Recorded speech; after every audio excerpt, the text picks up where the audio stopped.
Your e-invoicing strategy is probably broken and you just don't know it yet. And that confidence rarely survives until the second country. Today, we'll be covering why one country strategies feel successful, but they almost always break at the second country.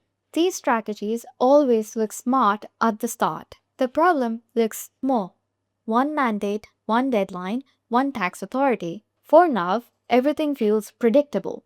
Right now, the speed gets prioritized over design. You just need to deliver it fast, and no one in the room is thinking 2 years ahead. And this early success creates a false completion. Over here, the invoices get sent, teams feel the relief, and the leadership checks the tick box. But here's what nobody notices. The system only works because nothing has changed yet.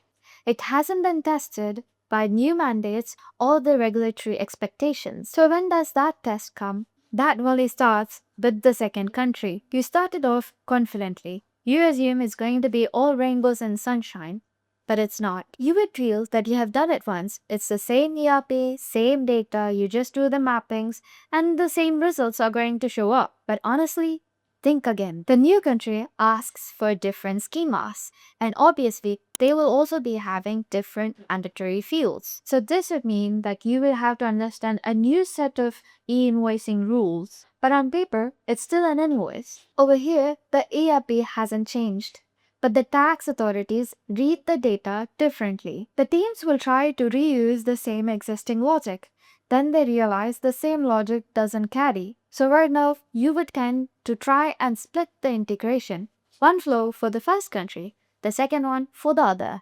And this would clearly result in separate mappings, validation, and submission paths. And the testing would become a real cost, because now every change would get tested twice. And every fix right now would honestly just risk breaking what actually works. The problem is never really the first country. The problem is assuming that the first solution is reusable. But what really happens when you don't stop at 2? That's when the quiet failure begins to creep in. Now you would notice that every country would be working in isolation. Teams will be able to explain how these markets work individually, but not how it works in a global scale. The second thing that you would notice is the decision-making process begins to slow down. Every change starts to feel risky. Every small update will require cross-coordination and long cycles, and this would honestly just result in an ownership fragmentation. Tax understands the rules, IT understands the integration, and the finance will be feeling the pain, and no one owns it end to end. Remember how I said that the systems only work because nothing has changed yet? This is where it quickly catches up, because as you scale